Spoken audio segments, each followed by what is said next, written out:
Toyota's GR Corolla was all new just a couple years ago, so you would expect that for 2025 there would be some minor changes.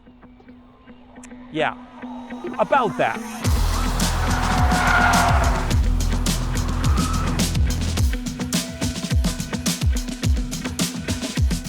This is the 2025 GR Corolla. It's a significant upgrade with more power, better handling, and you can even get it with a new sport-shifting automatic transmission with launch control. Launch control!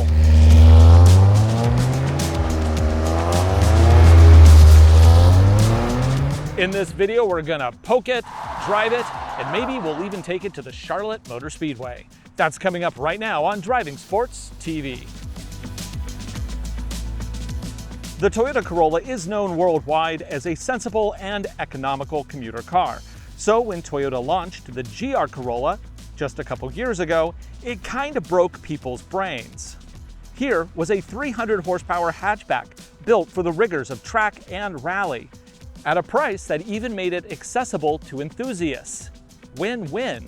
The GR Corolla was so impressive that people on the internet even suggested this juiced hatchback killed the WRX STI from Subaru for an entire production cycle.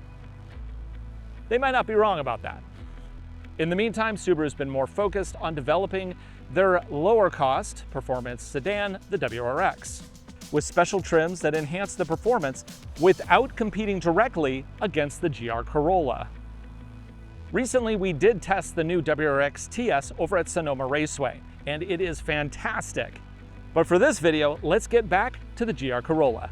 Under the hood is the same 1.6-liter turbocharged 3-cylinder engine as before, but it has been upgraded to now produce a peak 295 pound-feet of torque, in addition to 300 horsepower across all trims. It comes standard with a 6-speed manual transmission. For 2025, you can now also option a close ratio 8-speed performance automatic with launch control. Launch control! Toyota says this new automatic is so smart, it can even figure out what the driver is intending to do. Of course, we'll check that a little bit later in this video. Suspension has also been enhanced. Rebound shocks have been added both front and rear. Spring rates have been changed. Even the rear trailing arm mount position has been modified to enhance cornering stability. To match everything up, Toyota also reduced the size of the rear sway bar from 24mm down to 23mm to improve handling. The GR Corolla comes standard with Toyota's own GR4 all-wheel drive system. This has variable torque distribution front to back, just like Subaru's older STI. Toyota even changed the mode select for 2025. Instead of front-rear, the dial now emphasizes use, with a 50-50 gravel lock option. Previously, the track mode was 50-50. Now, track mode is variable, moving from a 60-40 front-rear bias all the way to 30-70, depending on driver inputs. And like before, it still comes with front and rear limited slip differentials. Beyond all the stuff that's new, the GR Corolla actually already had some amazing features, like this carbon roof to reduce weight. Not only does it reduce weight, it also lowers the center of gravity, which is very important when you're on a track. The tires are Michelin Pilot Sports in a 235/40 ZR18. And look at the size of that brake, love that. Of course, on the Subaru, you get actual 6-pot Brembos, just throwing it out there. Anyway, love the wheel design. Up front, we have a revised nose. Now, this accommodates extra cooling options you can add if you're gonna track this car regularly. If you're not gonna take it to the track, you probably don't need it. These vents are real. They help extract hot air from the engine. These vents, also real. Everybody loves a good sounding exhaust. One exhaust is good, 2 exhausts is great. Yeah, the GR Corolla, it's got 3. And that isn't everything. They changed the shape of the bolts. They also moved some buttons around in the cabin so they make more sense. Overall, they've done a ton of stuff to this car, which is especially amazing considering it's only been out for a couple years. The base core trim starts at $39,995 US, including destination. The automatic option adds $2,000 to all trims. And fully loaded, you can actually get this thing close to $50,000 US. There's really no competition at that price. Hate to say it, but it's true. So if you're at the racetrack and it's not your session, time to take a nap.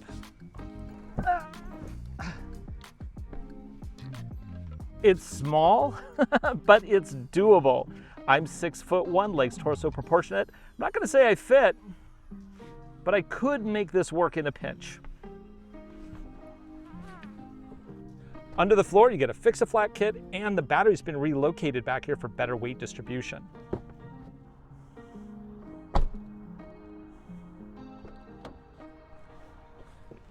Okay, back seat. It is a little bit snug, but I can at least sit back here without my head rubbing, and I have room for my knees, which is nice. The seat cushions are kind of comfy too. Over here, I get a couple power options. I get a USB-C socket and a 12 volt. So overall, not bad.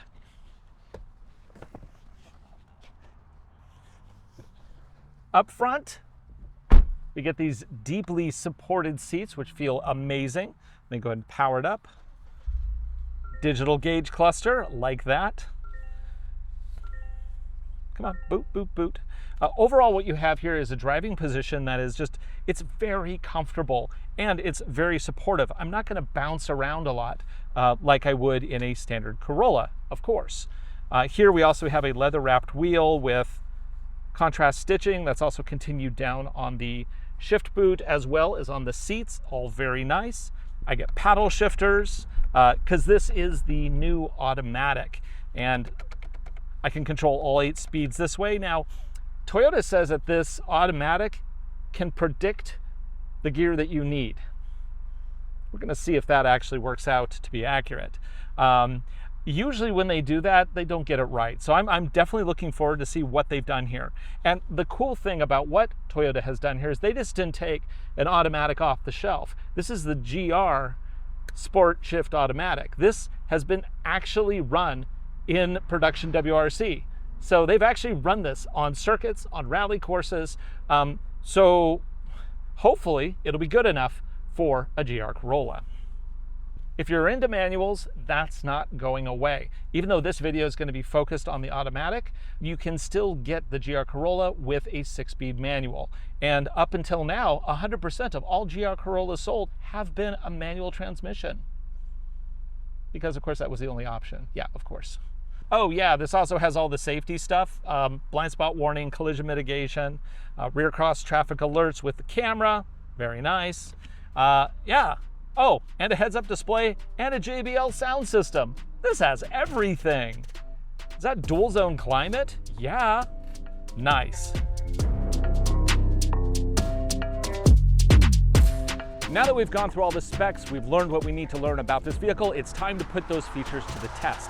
So we're here at Charlotte Speedway in North Carolina, where we are going to test out the launch control and the track going capabilities of this vehicle. And then we're going to hit the street.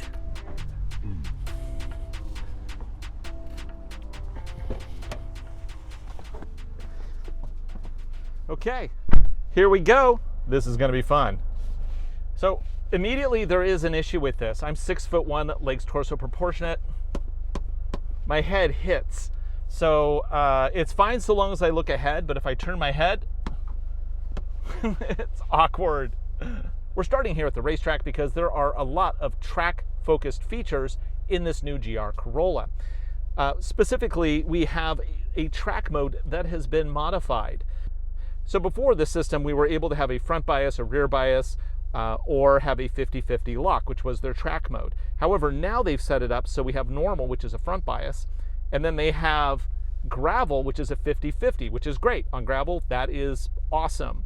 But the track mode, which was previously 50-50, is now a variable. Now, I talked to the engineer who is in charge of this project, and he said the reason why track mode was 50-50 before is they felt that they couldn't really nail the variable torque bias in a way that made sense for track applications. They thought it was too variable. So now they think they've nailed it in the software to give us that feel of, you know, rear wheel steering as we're throttling out of the corners, and then also shifting it so that, you know, we have just better balance overall with the four-wheel drive system in aggressive track driving situations. So predictive. Now, the predictive nature of that also ties in nicely to this new 8-speed automatic. Yes, you can still get this with a 6-speed manual, and all these changes apply to that 6-speed manual as well. the GR4 system, all of those changes in that vehicle as well. Also, another major change is that previously, if you bought the core version of the GR Corolla, you had to pay more to get a front limited slip differential. Well, now all GR Corollas come with both front and rear limited slip differentials. Okay, so one of the features I'm really excited about with this vehicle is launch control. Now with launch control, to turn it on, all you have to do is put the vehicle in sport drive mode, hit this little toggle here once for traction control. It now says expert up on the front, but we're not ready yet. The next thing is we pull both paddles and it says launch ready. Once that screen is up, then I hold down the brake as hard as possible with my left foot, full throttle with the right. I get like 5 seconds and go out of the gate. Okay, I guess it's okay. It's not as exciting as some other launch control systems, but I'll take it. So this automatic is designed for motorsport application. It is not just some automatic off the shelf that they threw into a track car. They tested this on WRC and other racing things that they've been doing around the world. And you know what? It's actually pretty good. I've driven this track now both with this transmission as well as with the manual. And I think the biggest change here is the fact that the automatic has 8 gears, which when you have a little peaky 1.63 cylinder, having those extra gears really helps keep you in the zone. Plus, of course, an automatic also shifts much quicker than anybody could do with with a stick. Yep, we're up on the bank at Charlotte Speedway. This is awesome. I'm not breaking any records today. It's all about feeling what the car can do. And I gotta say, that bank is pretty crazy. Now we're gonna hard brake here into the chicane. Oh, those brakes are great. Super grippy. Throttle out, I can feel power shifting to the back, and it keeps us balanced. And I think that's the biggest difference in the all-wheel drive system, in the way they've reconfigured it. I mean, track mode in 50-50 split, it's good, but you do get a little too much understeer in the corners. With this setup, when you put throttle down, it's like super glued to the back because you're steering your way out of the corner, which is the preferred means. Very good. We're not done yet. I'm going to do one more lap, and then we're going to take this to the street, which is frankly where most people will be driving this car. So that lap was fun. So I'm going to mix things up on this next lap, where I'm going to actually change the GR4 system to gravel mode, which is a 50-50 lock. And then I'm also going to go into manual mode, so I'm flipping my own gears. We ready to go? Let's do it.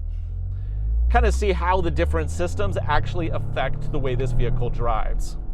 You know, the suspension it's stiff, but it feels good in this environment. Like, this is where this car exists. Now, earlier I did take out the GR86, the Hakone edition, and man, that car is so much different than this one. I mean, there's a huge difference between like a rear-wheel drive sports car and an all-wheel drive sports car. And if you want to see like what those two worlds are like, drive this back to back with the GR86. They're both good. And frankly, if I was buying a track day car, I would probably pick the GR86 over this one. And the real reason is just simplicity. It's a simpler car. It is a lighter car. It feels lighter. And I think it's just more fun on a track. This is also fun, but it's a different kind of fun. This is the kind of, like, I would love to take this onto a rally stage. I want to see if I can get Toyota to agree to send one up to our test course. And I want to like set up a whole rally stage and just see how this thing feels in that gravel mode in an actual rally environment. Of course, we also have to put different tires on it because these are, of course, pretty sticky Michelin Pilot Sports. Right. With this car also, the digital gauge is really nice. I love the fact that when you switch drive modes, it'll change the layout. So you have like this big tachometer on the top, this huge central number showing you what gear you're into. It is very much a race car setup. Like basically they understood the assignment with this vehicle. Now I think the biggest, kind of most interesting thing about this vehicle is the fact that they have really improved a lot of aspects of this car. Which is going to probably twerp off some of the people that bought the very first one. But I'm gonna say this, they're not groundbreaking. Like, everything that they've done to this car makes it a little bit better. But, like, unless you wanted an automatic and you had to buy the stick, other than that, I think these both the previous gen and this one are just as enjoyable on a racetrack.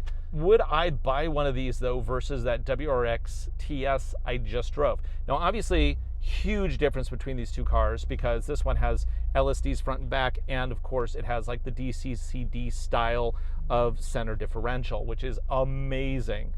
The Subaru just has a viscous front back 50-50 split, which is great in gravel. On the track, I do prefer to have more of a rear bias because you have less plow in the corners. But I do like the bigger engine in the Subaru, and I love that boxer feel. So between these two, I would probably still buy the Subaru. And the new TS with the adjustable shocks, that really just kind of levels up that car before you start getting into other stuff. Now you can, of course, in the aftermarket, add an LSD to the back of the WRX, and I think that would be probably what I would do if I were to buy one of those. Buy a WRX, add an LSD. Yes, you're out a lot of money at the time, but you know, given the current market, I think that that's acceptable. I don't know. You probably don't agree with me, but that's my perspective on that one. That said, this is still an awesome car. And away we go! Woohoo! Oh yeah, I'm in manual mode. I gotta shift myself. Let's see how fast these gears shift. Ooh, that's actually pretty quick. Yeah. Brakes haul us down. Now, one of the complaints that previous owners had was the car getting too hot. Well, now you can optional a secondary sub-radiator if you do track days. So you have options for better cooling, which is nice. I'm glad that they addressed that in this new version. This is so much fun. So I am in 50-50 right now, so you're gonna hear more of those tires because we are gonna be pushing into the corners. Like right here especially, throttling. So we're just capping it at about 85 here on the bank. That's good. We got our little cones there. Coming in hot, braking. Okay, down to second. Quick change up, boom, throttle in. Yeah, I can feel that more of a understeer situation going into it. This right here is really the litmus test. As we go in, toss around the corner, pick it up. Yeah, that push. And there we go. I love the fact that you have the option. So obviously if you're doing track days, if you want to lay the throttle down in the corner, get that rear bias kicking in, then you want to be in track mode. You don't want to be in the gravel 50-50 lock. It's interesting that they made such a change. It's kind of like a shift in kind of ideology when they went from that previous doing track mode as a 50-50 to now being variable. But it also shows advancement in technology as they now have the ability to, they feel, program that out and shift that power appropriately. Okay, well now we've driven at the track, let's hit the street where most people will be driving their GR Corollas.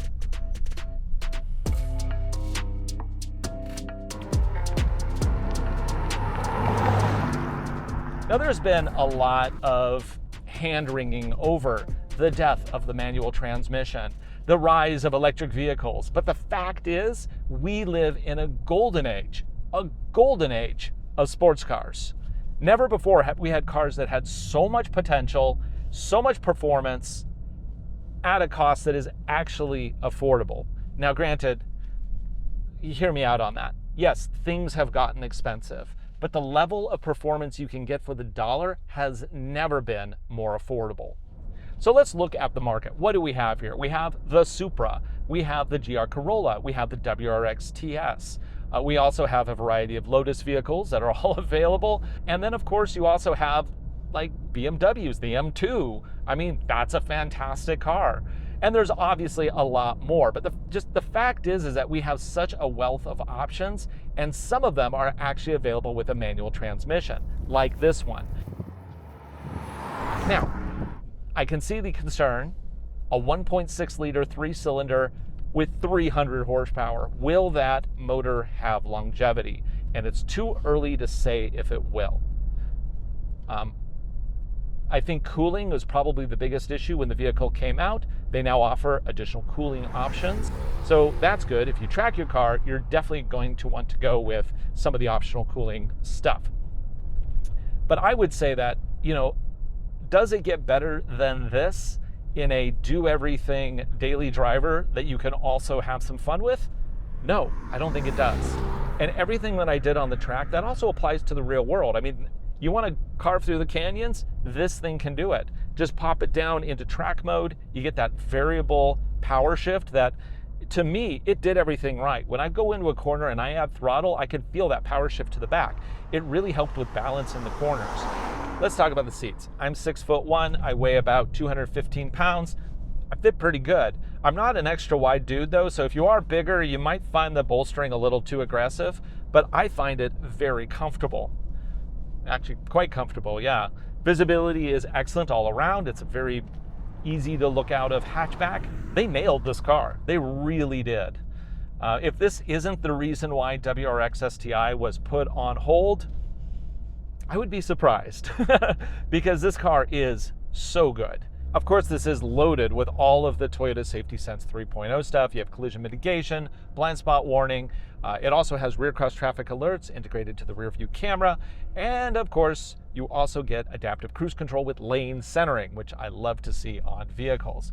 So really, if you wanted a car, like if you were to say, define the perfect car that you wanted to take on the track on the weekends and you wanted to drive every single day to work and back again, this would almost be the car.